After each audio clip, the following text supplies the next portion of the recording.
tayo ay naghahangad ng magandang kapalaran.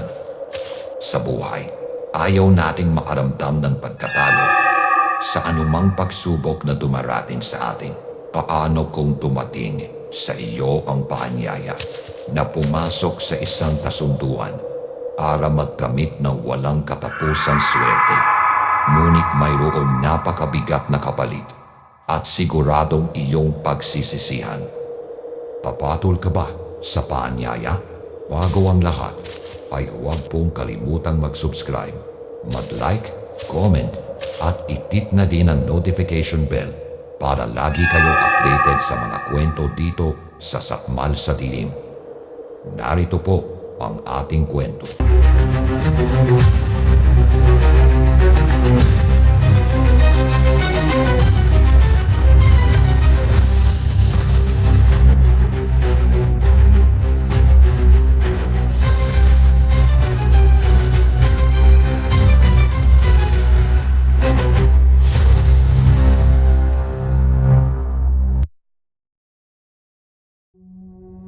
Palubog na ang araw sa ibabaw ng burol na nagbibigay ng kulay kahoy sa lupang, puno ng dumi ang hangin at puno ng amoy ng usok ng tabako at pawis habang nagtitipon-tipon ang mga lalaki sa paligid ng sabuman.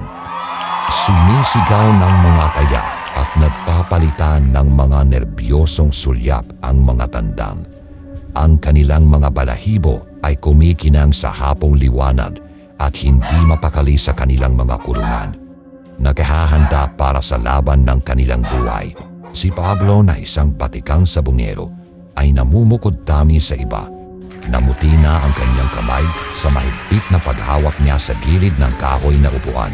Ang kanyang tandang na si Talim ay navatayo sa katabing kulungan. Tumutuka sa lupa pero hindi nakatuon ang puso ni Pablo dito. Lumipat ang kanyang mga mata sa kanyang anak na si Yulu na nakaupong mag-isa sa likuran ng karamihan. Ang kanyang mga mata ay kumikislap sa halong pagkalito at pag-uusisa habang naatitig siya sa hukay ng cockpit arena. Hindi niya nauunawaan ang mundong ginagalawan ng kanyang amang si Pablo. Nangako si Pablo sa sarili na ilalayo ang anak sa mundong iyon.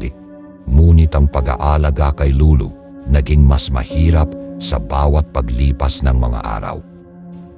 Walang katapusan ang sunod-sunod na kamalasan ang dumating kay Pablo nitong mga nakaraang taon. Ang kanyang mga tandang ay sunod-sunod na natalo sa bawat laban. Naubos ang kanyang ipon at nagsimula ng magbanta ang kanyang mga pinagkatautangan. Ang dati niyang kagalang-galang na reputasyon bilang isa sa pinakamahusay na sabonggero sa lalawigan ay unti-unting naglaho. Naging bulong-bulungan ang kanyang pagbagsak at pagkaubos ng kanyang pera. Nanatiling tahimik sa isang tabi si Ludo.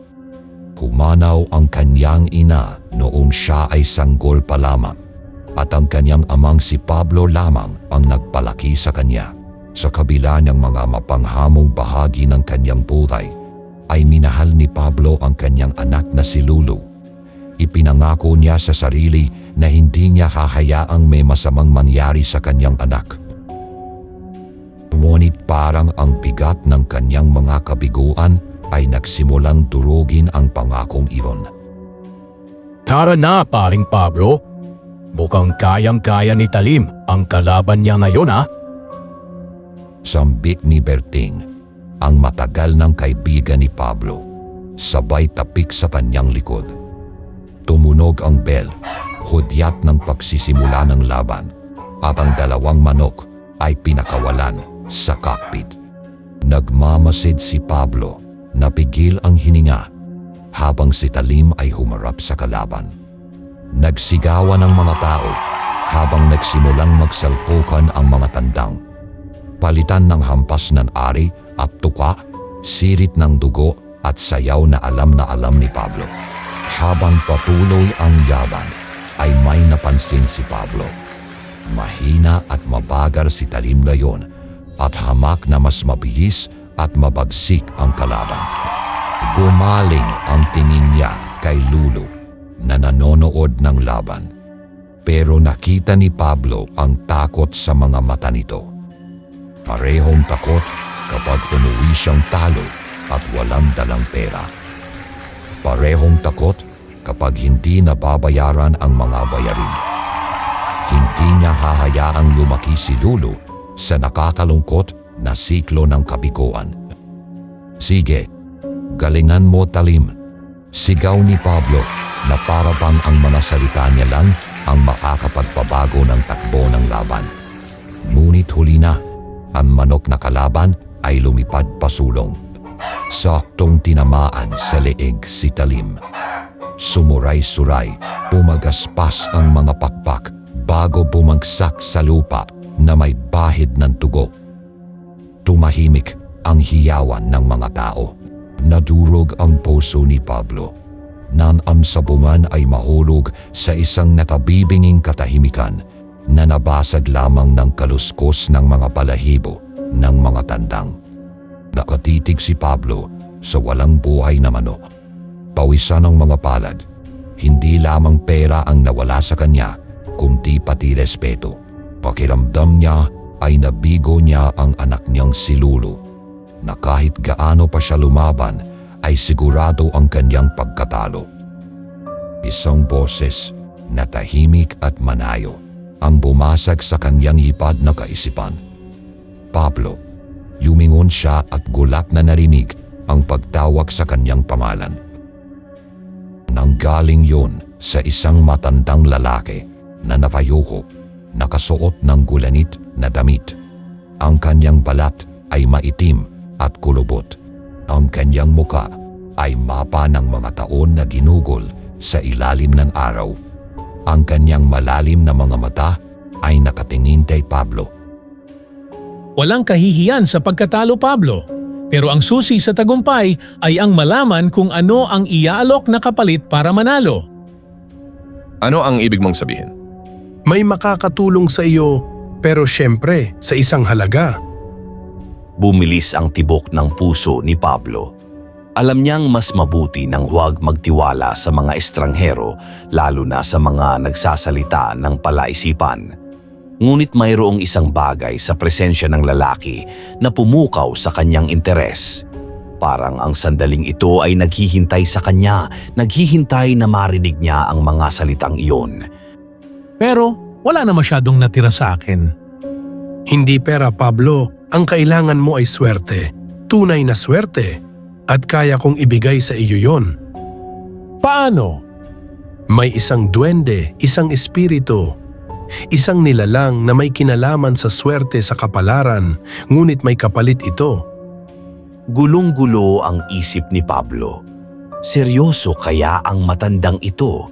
Isang duwende daw. Parang pamahiin. Parang isa sa mga kwento noon ng kanyang lola. Ngunit paano kung totoo?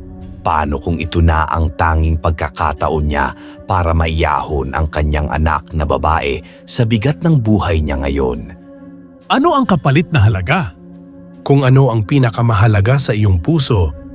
Alam ni Pablo ang ibig sabihin noon. Tanging ang anak niyang babae ang pinakamahalaga sa kanya ngayon. Pero paano kung ito na nga ang huling paraan niya para ayusin ang lahat para sa kanyang anak? Saan ko matatagpuan ang duwending ito? Sumama ka sa akin para makamtan mo ang walang katapusang swerte. Inakay ng matanda si Pablo palayo sa mataong sabungan. Mabagal ngunit may layunin ang kanyang mga pagod na hakbang.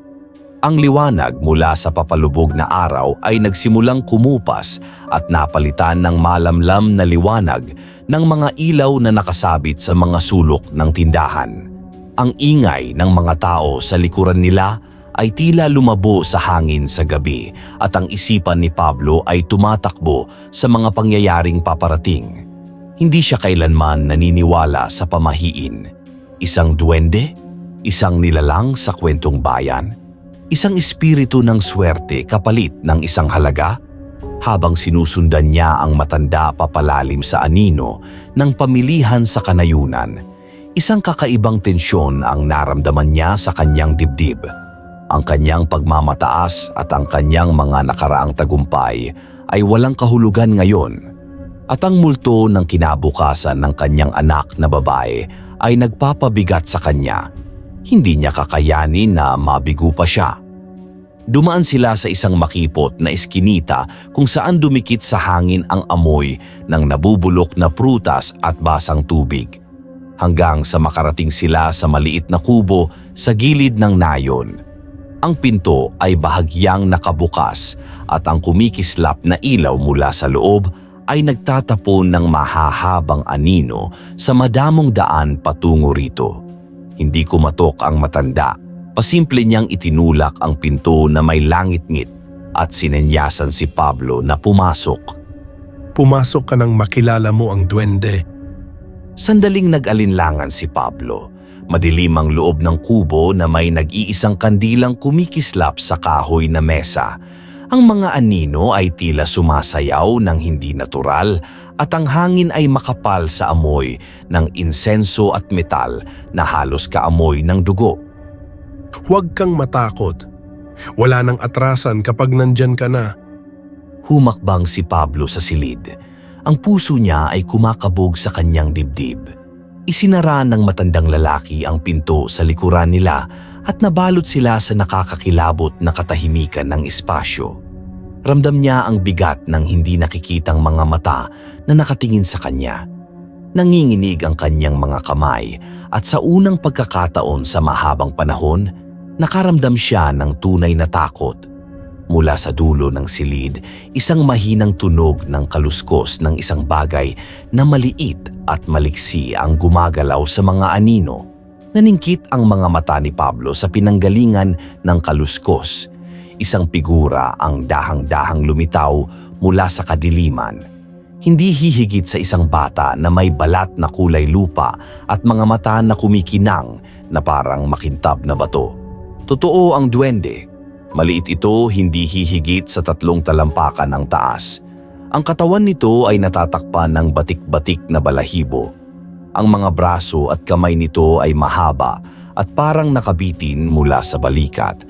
At ang mga paa nito ay baluktot na para bang hindi pa sila ganap na nabuo tulad ng sa tao. Kanina pa kita hinihintay, Pablo. Ikaw ang duwende? Isa ako sa marami. Pero para sa iyo, ako ang makakapagbigay ng kahilingan ng iyong puso. Sabihin mo sa akin kung ano ang gusto mo. Gusto kong manalo muli. Gusto kong bumalik ang swerteng nawala sa akin. Gusto kong ayusin ang mga bagay para sa aking anak. Gagawin ko ang lahat para maitama ang mga bagay-bagay. Sigurado ka ba, Pablo? Ang presyo ng iyong kahilingang swerte ay lubhang matarik. Babayaran ko kahit anong halaga. Ang kapakanan ng aking anak ay mahalaga para sa akin. Ibibigay ko sa iyo ang lahat, maibalik mo lang ang aking swerte. Mabuti. Ibibigay ko sa iyo ang swerteng hinahanap mo, ngunit may isang bagay na dapat maunawaan mo bago tayo magpatuloy. Ang balanse ay dapat mapanatili para sa bawat biyaya. May presyong dapat bayaran. Ang halaga para sa iyong kapalaran ay ang iyong anak na babae. Ano ang ibig mong sabihin? Magiging akin siya, Pablo, kapalit ng swerteng ipagkakaloob ko sa iyo. Magiging akin ang kapalaran ng iyong anak. Siya ay magiging bahagi ng aking kaharian magpakailanman. Hindi ko kaya gawin yon, siya na lang ang natitira sa akin. Siya ang mundo ko. Kung ganoon ay pwede ka nang umalis. Pero alamin mo ito, kung wala ang tulong ko ay patuloy kang matatalo at ang iyong anak na babae ay magdurusa kasama mo. Kukunin ng mundo ang lahat sa iyo, Pablo. Hindi kumikibo si Pablo. Umiikot ang isipan niya kay Lulu na mag-isang nakaupo sa gilid ng cockpit ng sabungan. Naiisip niya ang mga inosenteng mata nito na nakatitig sa kanya, ngunit masyadong mataas ang presyong kapalit. Hindi ko kaya. Pulong niya sa sarili habang umatras ng isang hakbang. Saglit na napawi ang ngiti ng duwende at naningkit ang mga mata nito. Nahihirapan ka bang umalis? Lumapit ka sa akin at magdesisyon ka na. Sa sinabing iyon ng duwende ay gumulong ulit sa isipan ni Pablo ang imahe ng maaliwalas na mukha ng kanyang anak na si Lulu. Paano niya ito maisasakripisyo para sa pambihirang pagkakataong iyon? Hindi niya maisip na pumasok sa ganitong kakilakilabot na kasunduan. Ngunit ang realidad ng kanyang sitwasyon ay kumapit sa kanya. Wala nang natira sa kanya ang bawat tandang na pinalaki niya ay natalo lahat. Naubos ang kanyang ipon at tumaas ang kanyang utang. Ang kinabukasan ng kanyang anak ay dumudulas sa kanyang mga daliri tulad ng buhangin sa hangin. Paano kung ito lamang ang paraan para mabigyan siya ng mas magandang buhay? Paano kung talagang mababago ng swerte ng duwende ang lahat? Hindi ko kaya, hindi ko siya maibibigay sa iyo. Hindi mo naiintindihan, Pablo. Hindi ko siya hinihiling sa paraang iniisip mo. Hindi ko siya aagawin sa iyo sa katawan, pero ang kanyang kaluluwa ay magiging akin. Siya ang nakatali sa swerteng ipagkakaloob ko sa iyo. Ano ang ibig mong sabihin? Ano ang gagawin mo sa kanya? Hindi simpleng bagay ang swerte, Pablo. Isa itong puwersa, isang enerhiya na dapat ay balanse. Kung nais mong angkinin ito, dapat mong bayaran ang presyo. At ang presyo para sa tunay na swerte ay palaging espiritu. Ngunit huwag kang matakot, habang siya ay nabubuhay ay mananatili siyang iyo. Buo ang kanyang katawan, buo ang kanyang isip, ngunit ang kanyang kapalaran ay magpakailanman ay nakatali na sa aking kapangyarihan. Muli ay napaatras ng bahagya si Pablo at nanginig ang buong katawan. Magkahalong takot at kalituhan ang naramdaman ni Pablo. Ito ba ay isang panlilin lang? Ganito lang ba ito kasimple? Bulong ni Pablo sa sarili. Huwag kang magalala, Pablo. Hindi magiging ulap ang kanyang mga alaala. Mamumuhay siya ng normal ngunit gaya ng sinabi ko, ang katawang lupa niya ay mananatiling sa iyo at ang kanyang kaluluwa ay magiging akin. Kapag nanalo ka na at kapag nagbago na ang swerte mo, malalaman mo na nabayaran mo na ang presyo. Hindi gumagalaw ang matandang lalaki sa pintuan. Damang-dama ni Pablo ang bigat ng sandaling iyon. Naisip niyang muli ang kanyang anak na si Lulu. Kaya niya ba talagang isugal ang kapalaran nito sa duwendeng kaharap niya? Hindi ko magagawa ito. Humingi ka ng tulong sa akin, Pablo. Nagmamakaawa ka ng swerte, hindi ba? Pwes, hindi ka na makakaatras ngayon. Kailangan mo nang pumili. Swerte o kapalaran ng iyong anak na babae. Natigilan si Pablo. Sumisigaw ang bawat kalamnan sa kanyang katawan na tumakbo siya para takasan ang bangungot na ito, ngunit ayaw gumalaw ng kanyang mga paa. Naisip niya ang mga taong ginugol niya sa pakikipaglaban sa sabungan, ang puri na nawala sa kanya, ang buhay na pinaghirapan niyang itayo muli. Naisip niya ang hindi mabilang na beses na siya ay nabigo at kung paanong si Lulu ay palaging nandyan sa kanyang tabi. Hindi ko kaya. Hindi ko kayang mawala siya. Siya ang lahat sa akin. Kung gayon ay kailangan mo nang pumili, Pablo. Kung nais mo nang makalaya sa iyong paghihirap upang magkaroon ng kapangyarihang baguhin ang iyong kapalaran, ay dapat mong ibigay sa akin ang nais ko. Kung hindi, mananatiling pareho pa din ang iyong kapalaran at ang kinabukasan ng iyong anak ay malalagay sa alanganin. Isang malamig na hangin ang bumalot kay Pablo. Ramdam niya ang bigat ng kapangyarihan ng duwende. Pumipintig sa hangin at tila dumidiin sa kanya sa lahat ng direksyon. Napasulyap siya sa matandang nasa pintuan na nakatingin lang, tahimik at hindi kumukurap. Ibinalik niya ang tingin sa duwende na ang itim na mga mata ay kumikinang sa pananabik. Ibibigay ko siya sa iyo kung ang ibig sabihin nito ay mababago ko ang lahat. Kung maililigtas ko siya sa buhay na ibinigay ko sa kanya, gagawin ko ito. Sige Pablo, ang kontrata ng kasunduan ay napagkasunduan na. Ang iyong kapalaran mula ngayon ay magbabago at ang iyong anak na babae ay magiging akin. Kakaibang hatak ang naramdaman ni Pablo.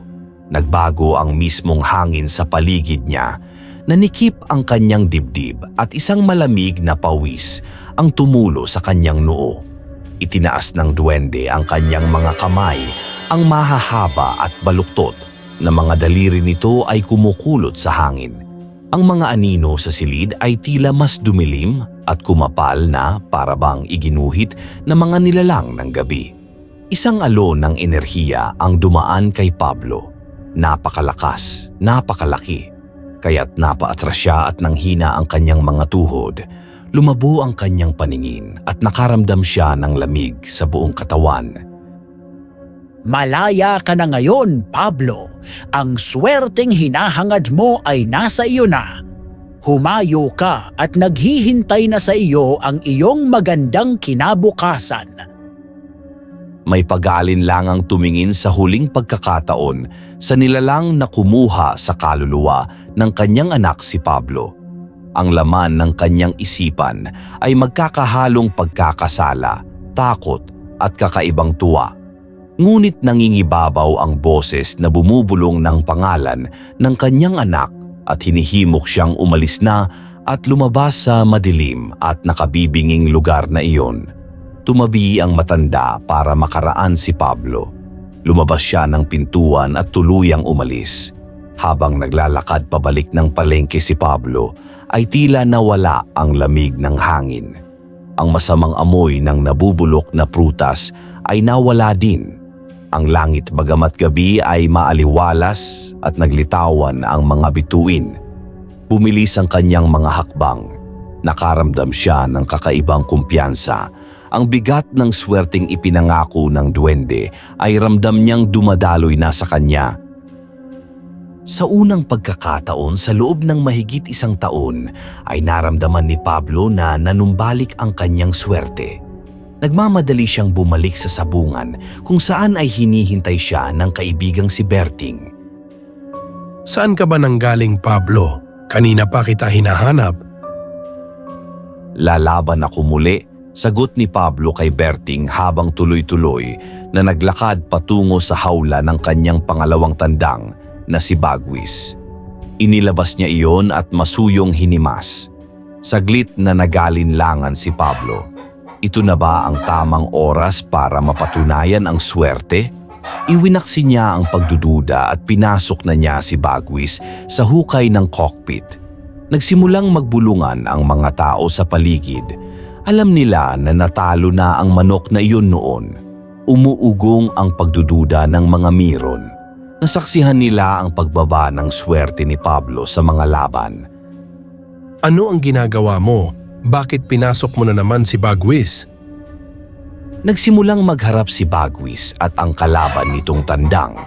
Mabangis ang kalaban, agad itong bumulusok papunta kay Bagwis na pumagaspas ang mga pakpak at humahampas sa ere ang tari sa paa. Naghiyawan sa pananabik ang mga tao sa paligid. Palakpakan at palitan ng pusta ang mga mananaya. Nakatutok naman sa laban si Pablo. Napansin niyang kakaiba ang kilos ngayon ni Bagwis. Mas mabilis ito at mas mabangis kesa dati. Palakas ng palakas ang kabog ng kanyang dibdib. Ito na ba ang epekto ng swerte? Isang matinding atake ang ginawa ni Bagwis. Lumipad ito at bumulusok pa ibaba sabay hagupit ng tari sa leeg ng kalaban. Nangisay saglit ang kalaban bago hindi na tuluyang gumalaw. Nakabibinging sigawan at palakpakan ang umalingaw-ngaw sa paligid. Panalo si Bagwis. Saglit na natigilan si Pablo na hanggang ngayon ay hinahabol ang kanyang hininga. Hindi siya makapaniwala na sa wakas ay nagtagumpay siyang muli. Ito na nga ba ang simula ng kanyang bagong swerte? Nang mahimasmasan ay nanumbalik kay Pablo ang pinasok niyang kasunduan sa duwende. Bahagyang napawi ang kanyang saya nang maisip niya ang bigat ng kapalit ng tagumpay na iyon. Agad niyang hinanap sa paligid ang kanyang anak na si Lulu. Nananabik siyang sa wakas ay makitang muli ang masayang ekspresyon sa mukha nito dahil sa kanyang panalo. Ngunit wala roon ang kanyang anak. Ang galing mo, Pablo. Paano mo nalaman na magiging ganito kabangis ngayon si Bagwis? Lutang ang kaisipan ni Pablo. Tango lamang ang tugon niya sa mga papuri ng mga tao sa paligid. Hinahanap pa rin niya ang kanyang anak na si Lulu sa likod ng makapal na tumpok ng mga tao sa gitna ng pinaghalong amoy ng pawis at tabako. Lumakas ang kabog sa kanyang dibdib. Bumabalik ang alaala ng kasunduan nila ng duwende. Nagmamadali siyang naglakad pa uwi. Mabilis ngunit mabigat ang mga hakbang ni Pablo. Muli ay umaalingaw-ngaw sa kanyang kaisipan ang mga salita sa kanya ng duwende na pag-aari na nito ang kaluluwa ng kanyang anak. Tanging ang sipol ng malamig na hangin at ang kaluskos ng mga tuyong dahon na kanyang naapakan ang maririnig sa kanyang dinaraanan. Narating niya ang kanilang maliit na kubo at nakitang bahagyang nakabukas ang pinto. Marahan niya iyong itinulak. Lulu, anak! Panalo tayo. Halika at mag-celebrate tayo.